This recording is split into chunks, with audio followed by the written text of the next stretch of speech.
Alright, so before we get into the video, I just want to give a quick disclaimer. I am not advocating for piracy in any shape, form, or fashion. If you can, you should support the art that you are entertained by and you love. To show how much I disdain piracy, I found a very good vintage infomercial to express how I truly feel.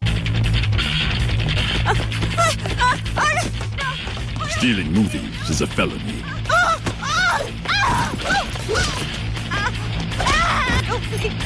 It's just like robbing the elderly. Since the dawn of the internet, there's always been piracy. From Napster and LimeWire for music, and Pirate Bay and Project Free TV for movies and TV shows. If there was a way to get the entertainment you wanted for free, people were going to find a way to get it. Anime and manga were no stranger to piracy. There are plenty of websites that have popped up over the years where you can watch or read your favorite anime and manga for free. And I believe anime and manga have greatly benefited from these piracy websites. Let me explain. Before the days of Crunchyroll and Netflix, there weren't many options on where you could get your favorite anime, especially here in America. Adult Swim and Toonami were most people's introduction to this medium, and that was pretty much it. So what was an American anime fan to do once these shows like Bleach or Naruto stopped being aired on TV here in the US? They would go to these websites and catch up or stay up to date with their favorite series. The same can be said when it came to the manga side of things. Before the Shonen Jump app, most people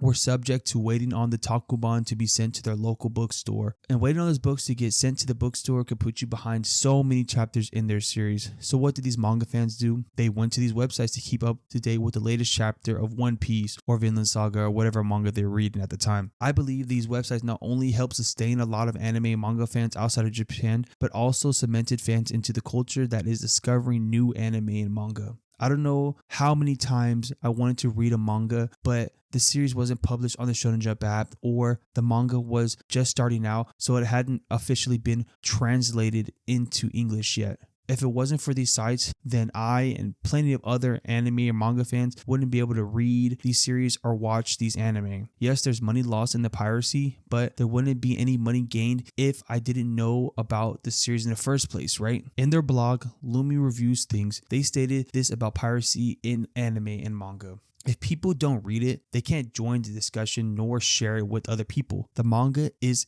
dead in this place. However, if people pirate it, it generates discussion and even tempts a lot of people to buy merchandise of the manga, which can lead to the manga being sold locally due to its interest. So while sales aren't currently happening, it does build a fan base in the country for future sales. This is a great point. Think about how many manga and anime wouldn't be watched or read if people outside of Japan did not have access to it. The internet age has helped build the popularity of this medium. I don't know about you guys, but I found out about so many anime and manga through viral fight scenes on Twitter and dope double page spreads on Instagram. These viral moments acted as marketing for these series in a way which helped bring interest and viewership to these series, but these viral clips were technically a part of piracy. Over the years, this piracy helped spread anime and manga to people who were not able to access these shows and series. Manga is now outselling American comics in the US, and this piracy has contributed to that, as opposed to other prominent entertainment industries who get pirated, like movies and TV shows, which cost the US economy at least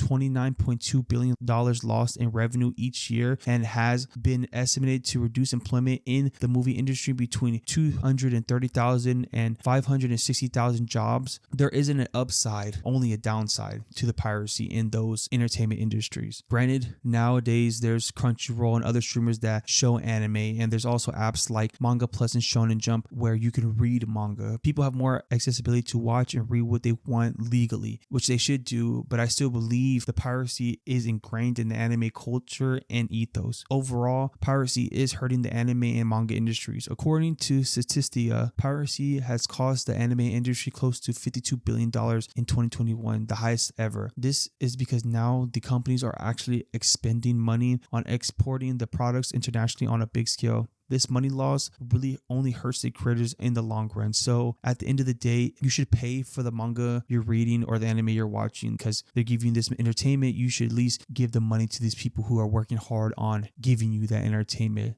The Shonen Jump app and the Crunchyroll app are pretty cheap for the most part, like a couple dollars a month or so, and you get so many things for that low cost. But with that being said, I'm going to end this video with a great quote from a Screen Rant article by Adrian Tommy Lopez. At the core, piracy is the problem and the solution of the distribution at the same time. It does offer content that otherwise might not be available in your country, but its existence makes production companies decide against publishing a product that is not going to create enough profit. Immediate consequence of that is the dissolution of small studios and the cancellation of projects, which directly affects the entire sector of workers that are trying to do what they love. So yeah, man, that's the video. It's pretty much a catch-22 when it comes to this subject. Yes, piracy is bad and it takes away from the creators and from these businesses who put out these products and things of that nature. But with this anime manga industry, I feel like it definitely greatly benefited from these websites that were giving us these anime and these manga that weren't necessarily available in the Americas and Europe and Africa or